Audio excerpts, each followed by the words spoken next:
Mon père ne m'a jamais donné 5 francs. D'abord, pour la petite histoire, quand j'ai décidé d'arrêter l'école, j'étais comme en guerre avec mon père. Parce que lui, il voulait avoir un fils diplômé. C'était lui. Parce que mon père n'est pas comme les commerçants de sa génération. Parce que mon père a quitté le Mali à 16 ans. Il a fait plusieurs pays, il a voyagé. Et donc, d'ailleurs, même pour nous mettre à l'école, à l'école, c'était un problème. Les gens de notre ethnie, non, il faut mettre les enfants à Médersa. C'était déjà osé ce qu'il a fait.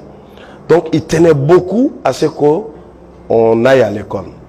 Donc, quand j'ai décidé de quitter l'ENA, il n'était pas du tout en accord avec moi. Et puis, deuxièmement, on m'a proposé, quand mon grand frère se mariait, de me donner une femme. J'ai refusé ça aussi. Donc, ça faisait 2 chocs qui a fait que le vieux et moi, on était vraiment à couteau tiré pendant des mois, sinon presque 1 an. Et je peux dire que c'est cette période même qui m'a amené même à avoir un cœur. Quand j'ai refusé ces 2 choses-là, ça a créé un fossé entre nous. Il voulait, parce que lui, c'est son autorité que j'ai bravé. Donc, il ne voulait pas m'aider. Et moi-même, par ego, je me suis dit que je vais faire quelque chose. L'histoire du bureau, là. Quand j'ai... Parce que les pommes Japi, là, c'était rien. Moi, déjà, quand j'étais étudiant, j'amenais des voitures ici. À l'époque, vous savez, la Belgique, c'était les véhicules d'occasion. J'ai connu des amis juifs avec qui je sortais. Leur papa distribuait. Qu'est-ce que je faisais? C'est souvent, il faut utiliser la tête.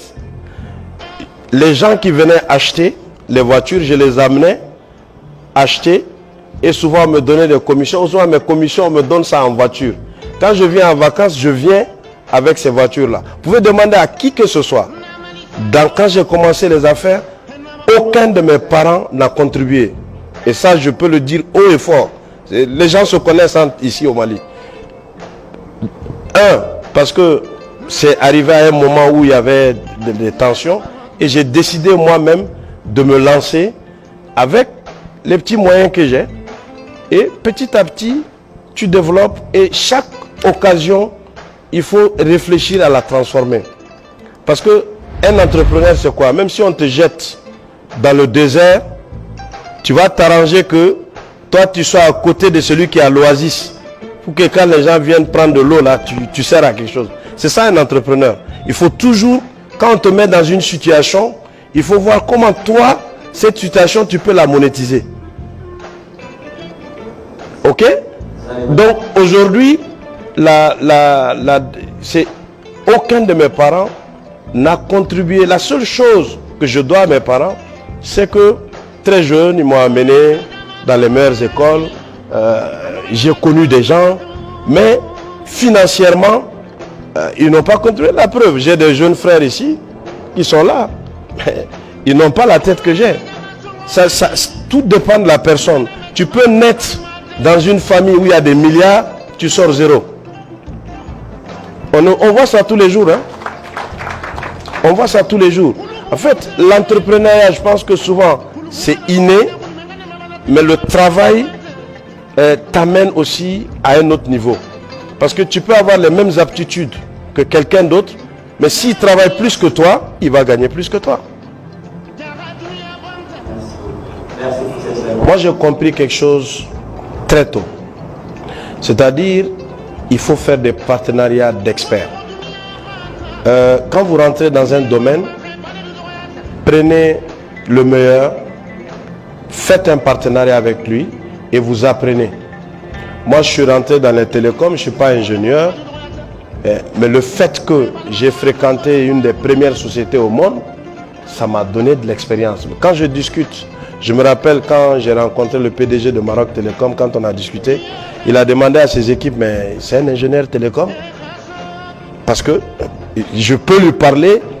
Ça, c'est quand on est passionné et qu'on travaille, on comprend. Aujourd'hui, il y a plusieurs domaines. Moi, j'ai d'ailleurs un ancien conseiller des ministres belges qui était dans mon board jusqu'à il y a 1 an et demi. Il est très âgé. C'était quelqu'un que je considère comme mon mentor un peu. Parce que le voyage technologique dont je vous ai parlé, c'est lui qui m'avait fait connaître ce voyage-là. Et donc, il a voyagé avec moi dans une dizaine de pays africains. Il m'a dit, mais Bathily, il dit, je ne comprends pas. On va dans des pays, on parle énergie, tu sais de quoi tu parles. On parle télécom, tu sais de quoi tu parles. Tous les sujets qu'on aborde, ça c'est quoi? C'est l'expérience. L'expérience, c'est quoi? C'est ce que tu as fait avant les autres. Donc, toutes les choses que vous voulez, il faut être avec les experts et apprendre. Et moi, je sais souvent faire les bons partenariats. Par exemple, dans le domaine de l'identité, je suis avec le numéro 1 mondial, qui est IDEMIA. Parce qu'il faut savoir choisir. Donc, aujourd'hui, quelqu'un ne peut pas me parler des questions d'identité. J'ai même créé des modèles que cette société qui existait avant moi 30 ans n'a pas. Parce que j'ajoute aussi l'expérience de d'autres domaines. Parce que j'ai ajouté l'expérience des PPP. Avant moi, ils n'ont jamais fait de PPP.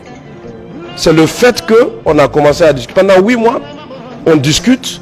On dit non, bon, c'est trop risqué, on ne peut pas investir. J'ai dit non, qu'est-ce que vous appelez risque? J'ai dit d'abord, je partage les risques avec vous.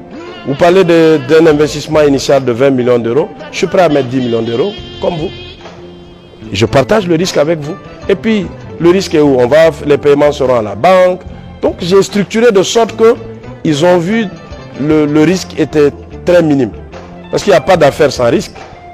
Mais, c'est pour vous dire que quand vous rentrez dans un domaine, sachez vous entourer. Prenez les experts qu'il faut. Si vous ne connaissez pas, payez un consultant ou payez quelqu'un qui va vous apprendre la chose.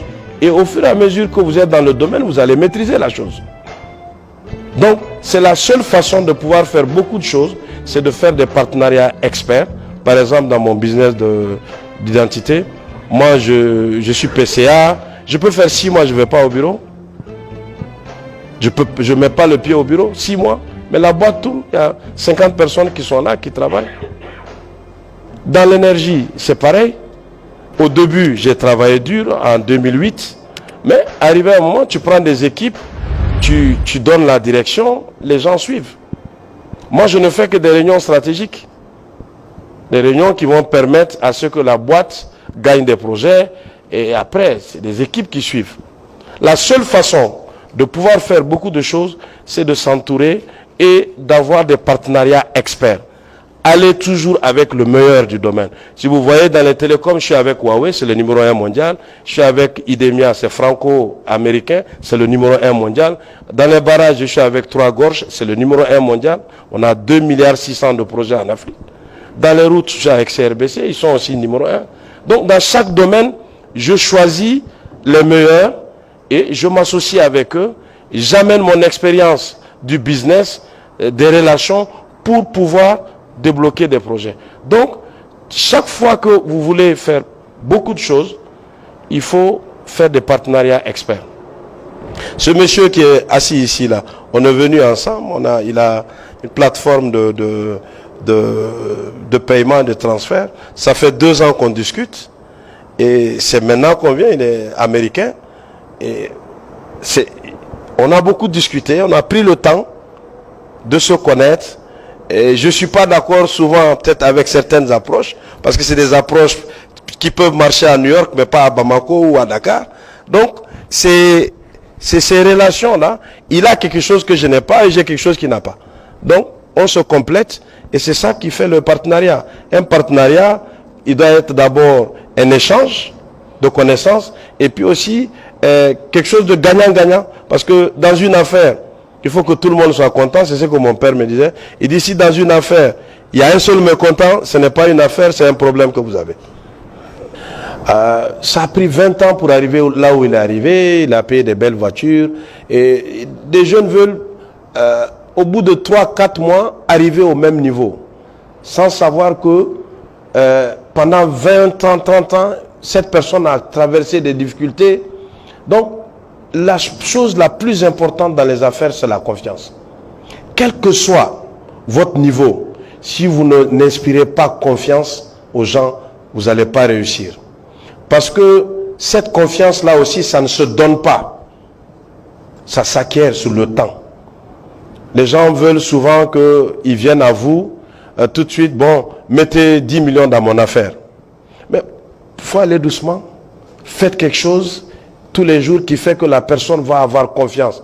Et quand vous avez la confiance, arrivé à un moment, vous n'avez même plus besoin d'argent. Ça, je peux vous le garantir. Quand vous avez la confiance, vous n'avez pas besoin d'argent. Pourquoi je dis ça? Parce que quand vous avez la confiance, vous pouvez venir rentrer dans un projet, on vous le donne. On vous donne, c'est parce que c'est vous. Parce qu'on sait que vous avez la capacité d'exécution.